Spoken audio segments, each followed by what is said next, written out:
Ambition biology academy, medical करिअरसाठी महत्वाकांक्षी.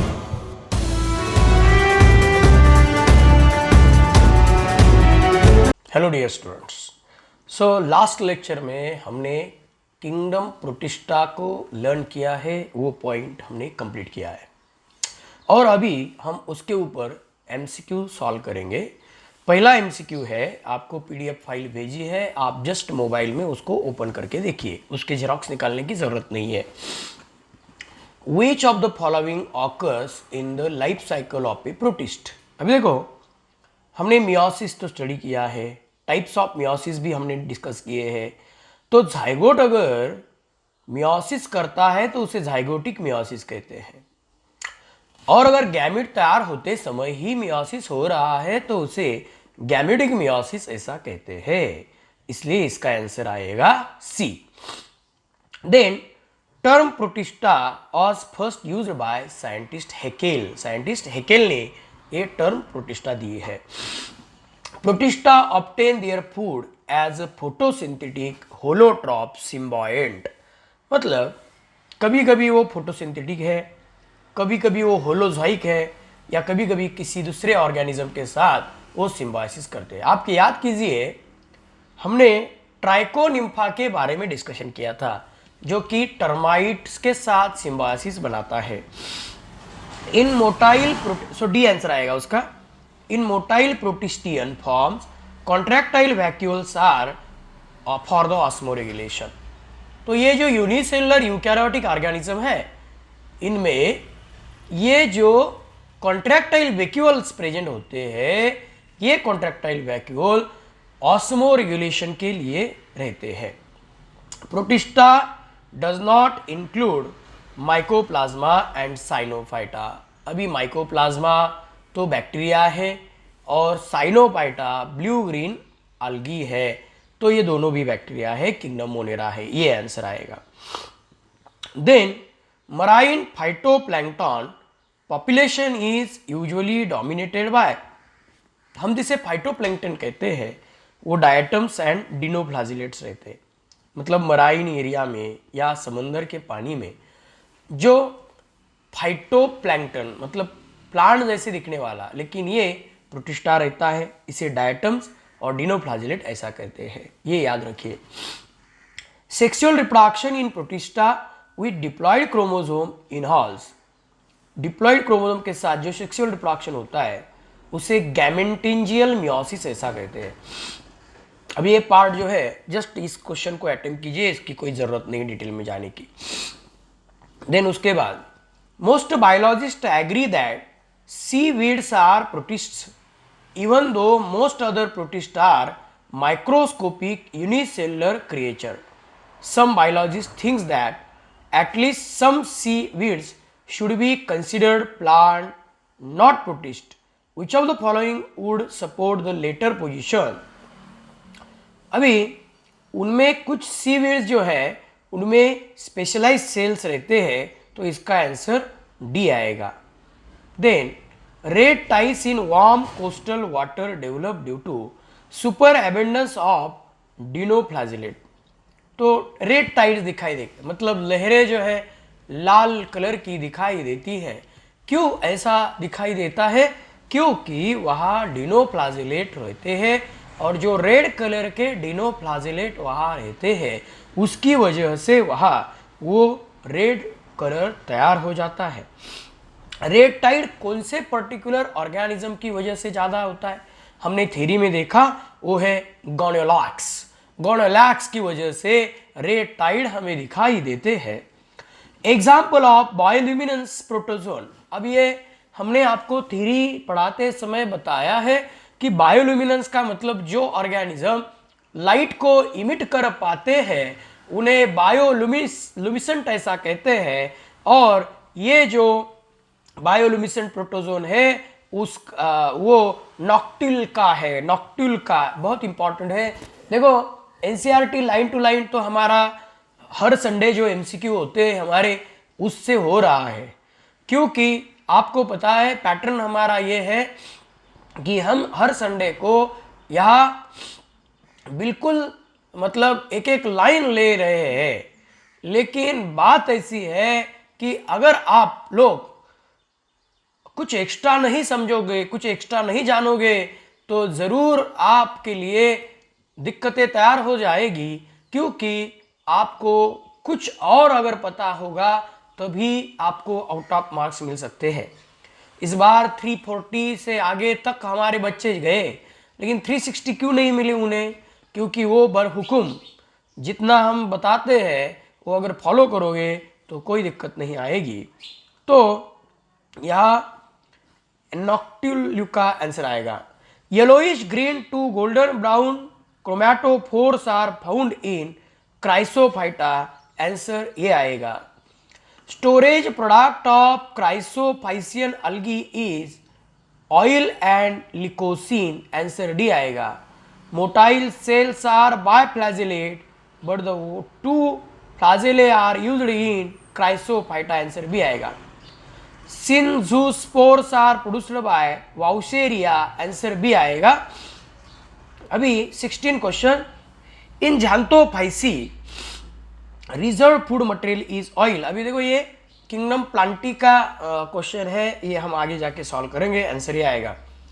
विच organism are sometime called pastures of the sea, तो उसका आंसर डायटम्स आता है। Which one of the following is representing the group of diatoms? Pinolaria, Navicula, Cimbella, Milocera. These are the answers. Microfossils often present in petroleum producing formations are those of diatoms. Cell wall is richly impregnated with silica in Bacillariophyta.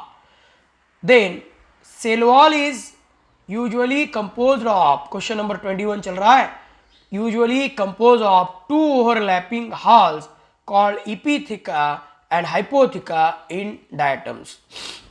Cell wall is extremely well preserved in fossil specimen in diatoms. Fine geometric expression are beautiful sculpturing in the cell wall is found in diatoms. Empty diatom cells are called frustal, answer C. Diatom frustal cell is made up of silica. Then next जो है वो है 26 question.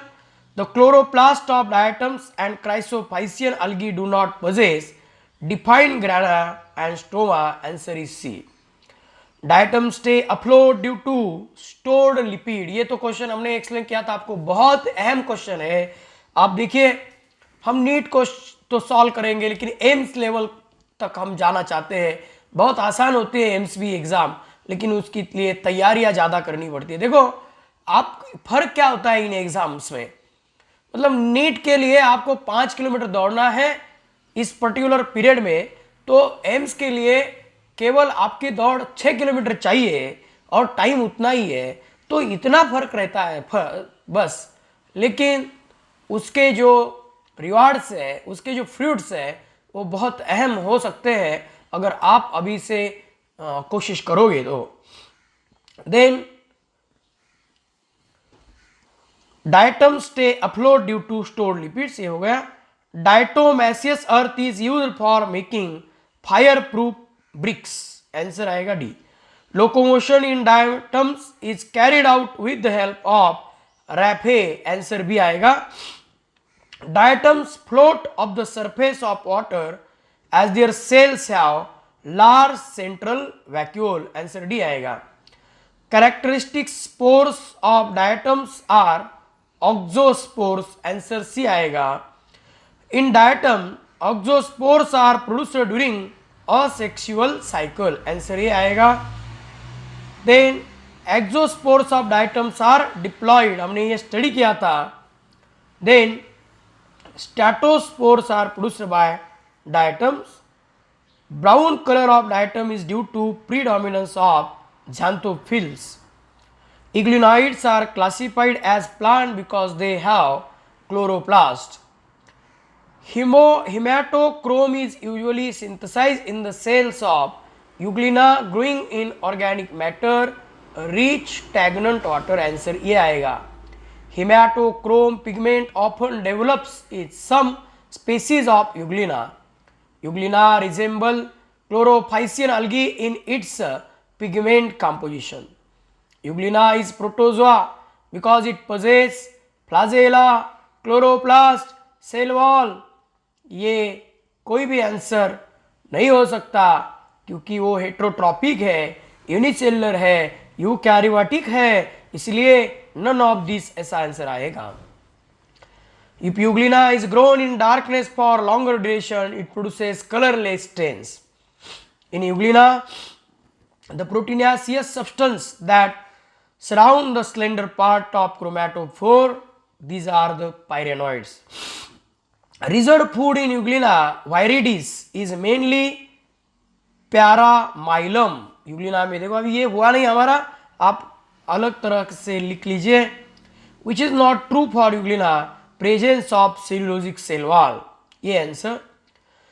जिम्नोमाइकोटा is the other name of slime moulds. Staminitis is a classical example of slime mold. Staminitis usually occur on dead wood or dead leaves. Answer A. Plasmodium of slime mold, the nuclei are diploid. In slime mold, reductional division takes place before formation of spores. Slime mold usually feed over soil bacteria or yeast cells. Answer A. Free living multinucleate mass of protoplasm of slime molds are called plasmodium. ये हमने study किया था. Myxomycete lack the cell wall in vegetative cell. Then myxomycetes differ from fungi in not having. तो fungi तो हमें और देखने हैं, लेकिन उनमें माइसेलिया होता है, इसलिए वो और प्रोटोजोआ अलग अलग है. Some cells are produced from spores of slime molds. In slime mold, the sexual reproduction takes place by fusion of two myxamoebae. Answer B आएगा. 57. Who has coined the term protozoa? Goldfuss. Answer is A. Protozoan are not included in kingdom Animalia because these are unicellular eukaryotes. Answer B आएगा. Protozoans are considered animals because they are heterotrophic. As he looked through the microscope, student said, I know that this thing is supposed to be either an amoeba, a ciliate or flagellate, but I cannot figure out which. The teacher replied, that's easy. अब देखो question देखिए, बहुत मजेदार question है. As he looked through the microscope, student said, I know that this thing is supposed to be either an amoeba, a ciliate or flagellate, but I cannot figure out which. The teacher replied, that's easy. Watch how it moves. With the help of its movement, you can identify whether it is amoeba और cilia और flagella. बहुत interesting question है. 61 question देखिए. In general how do algae and protozoan differ? Algae are photosynthetic and protozoans are heterotrophic. Answer आएगा D. What would happen to the contractile vacuole if freshwater protozoan are placed in saline or in iso or hyperosmotic fluid? So it stops forming. What would happen to the contractile vacuole if freshwater protozoan are placed in saline or iso or hyperosmotic fluid? देखो समझिए question को, मतलब fresh water protozoan निकाला हमने और वो saline water में छोड़ दिया, तो it grows larger, it works faster, it show no change, it stops forming. तो क्या होगा? It will stop its movement, it will stop its excretion, it stop forming. So answer आएगा C. Which cell organelle is found exclusively in protozoans? Contractile vacuole. D answer आएगा. Which of the following is the main function of contractile vacuole? Osmoregulation is the main function. Then next question 65. A biologist was experimenting with a protozoan and noticed that the animal contractile vacuole stopped working although the other parts of the organism seemed to be in good health and exhibited normal activity. Which of the following experiment was likely to have produced this result? तो transferring the protozoan from pond water to sea water. क्या है question? Biologist was experimenting with a protozoan and noticed that the animal contractile vacuole stop working. देखिए अभी अभी हमने एक question solve किया कि अगर हमने इसे रख दिया तो it will stop it's forming लिखा है वहाँ वर्किंग लिखिए. क्वेश्चन नंबर 62 में सी को लिखिए इट स्टॉप्स वर्किंग. तो देखिए transforming the protozoan from pond water to sea water, उसका जो सिस्टम बनाया है वो सलाइन वाटर के लिए है, इसलिए it will stop the working. Then which is the nitrogenous waste material to free living protozoan? Ammonia. A protozoa classification is based on protozoa classification is based on locomotory organelle alone. One is correct only. Which of the following is not the locomotory organ of protozoa? Parapodia. Pseudopodia occur in Sarcodina. Which of the following is the characteristic feature of Rhizopoda? Pseudopodia. Answer B. Type of pseudopodium seen in Euglypha. It is a Philopodia. Which of the following protozoan live in the gut of termite, helping in cellular digestion? Trichonympha. ये हमने study किया था, symbiosis तैयार करता है. Trichonympha belongs to the class calcarea mastigophora. Answer C आएगा. Which one of the following statement is correct? Trichonympha a symbiotic protozoan is found in the gut of termite. D answer. Which of the following is called grand old man of intestine? Giardia lamblia. देखो चुनिंदा question हमने solve किए. देखो friends ये question सिर्फ extra additional थोड़े ऊपर thinking के क्वेश्चन हम वहाँ देते हैं. अदरवाइज हर संडे को एक एक लाइन एक एक वर्ड का एमसीक्यू हम बना रहे हैं और आपको ज़रूर उसमें इंटरेस्ट आ रहा होगा. लेकिन ऐसे भी क्वेश्चन आपको मालूम होने चाहिए, इसलिए मैं ये आपसे सॉल्व करवा के ले रहा हूँ. समझ रहे हो आप लोग? तो इस तरह से यहाँ हमने जो एमसीक्यू अभी सॉल्व किए ये आपके लिए एडिशनल एमसीक्यू थे और इसकी अच्छी तैयारी आप लोगों ने करनी चाहिए. ठीक है, अभी इसके बाद हम आगे जाएंगे. हमें जाना है नेक्स्ट किंगडम के और वो नेक्स्ट किंगडम जो है वो है किंगडम फंगाई. अब ये किंगडम फंगाई हमने प्रोटिस्टा जो है वो कंप्लीट किया और अभी हम जा रहे हैं थर्ड किंगडम के और वो किंगडम हमें स्टडी करना है.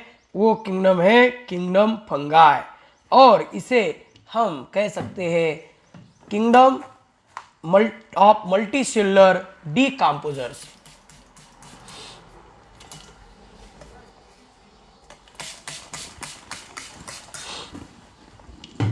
Kingdom of multicellular decomposers.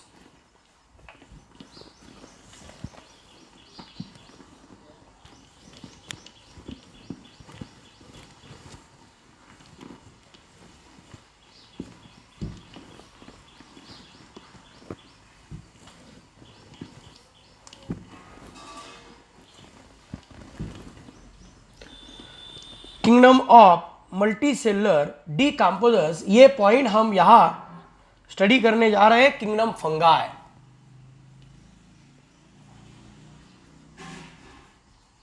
अब देखिए दोस्तों, ये जो किंगडम फंगाई है ये मल्टीसेलुलर डिकम्पोजर है. अभी डिकम्पोजर मतलब क्या? विघटक.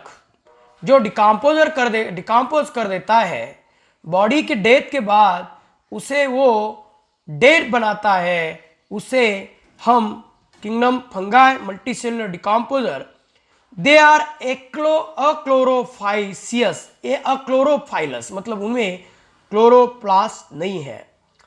दे आर अक्लोरोफाइलस दूसरी बात यह है, they are heterotrophic, they are gametophytic, they are haploid, multicellular, eukaryotic, nucleated. तो अभी देखिए यहाँ एक एक करके कैरेक्टर हम देखेंगे।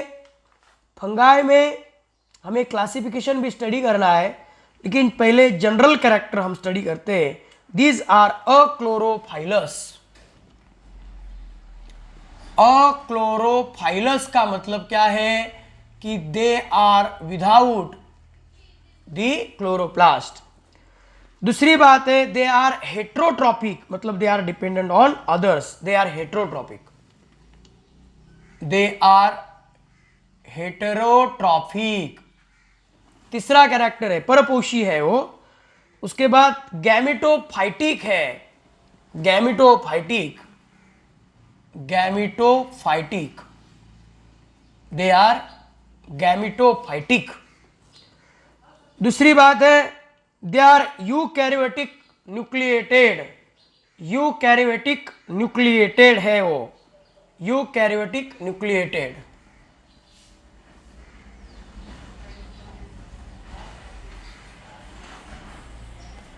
यूकैरियोटिक न्यूक्लिएटेड है।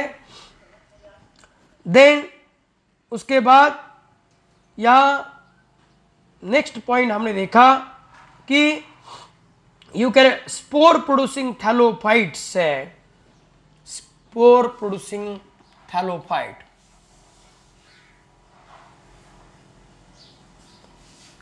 Spore producing thallophytes and they have cell wall with fungal cellulose, that is the chitin. Okay, fungal cellulose, that is the chitin. Then ये फंगाई, ये जो किंगडम है, ये किसने दिया? आर.एच. व्हिटेकर ने। किंगडम फंगाई किसने प्रपोज किया? किंगडम फंगाई प्रपोज्ड बाय कौन? R H. Whittaker, R H. Whittaker. Then उसके बाद फंगाई के स्टडी करने वाली ब्रांच को, study of fungi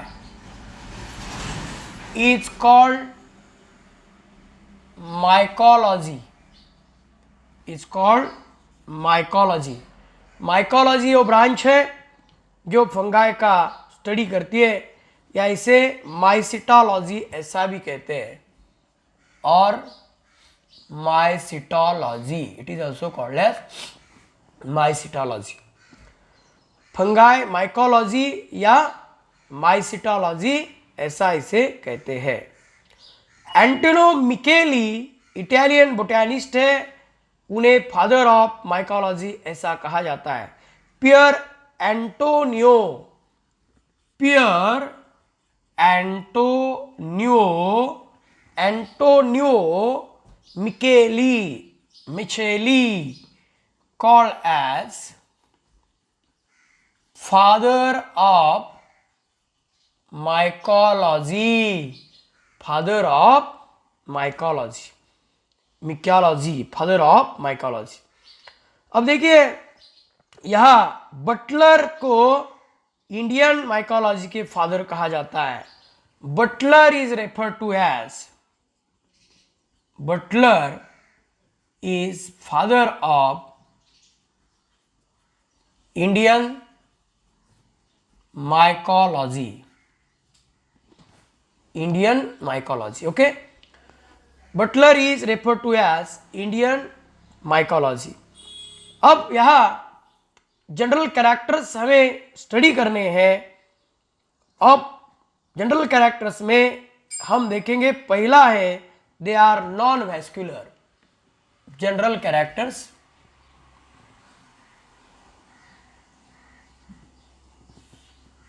non vascular, they are non-vascular. Then second, non-seeded, non-flowering, non-seeded, non-flowering. Non seeded, non flowering. Then next जो है वो है multicellular decomposers and mineralizers of organic wastage help in recycling of matter in the biosphere. तो they are decomposers and मिनरलाइजर्स।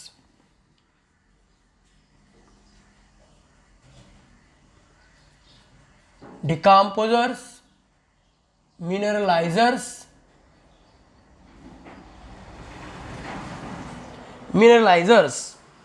देखा, decomposers and mineralizers।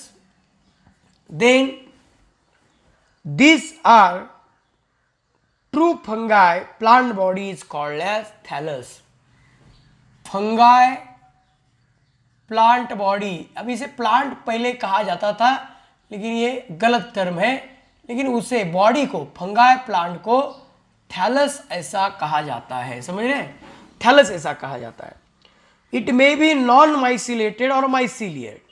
अब माइसिलियर मतलब क्या कि नेटवर्क होता है। सो नॉन माइसिलियल और mycelial, it may be non mycelial और माइसेलियल। ओके, नॉन माइसेलियल और माइसेलियल। नॉन माइसेलियल क्या होता है? Unicellular and they form pseudomycelium by budding, example yeast. अब नॉन माइसेलियल जो होते हैं वो यूनिसेलुलर होते हैं, बट स्यूडो माइसेलियम वो तैयार कर सकते हैं बाय बडिंग। बडिंग करके स्यूडो माइसेलियम वो तैयार कर सकते हैं।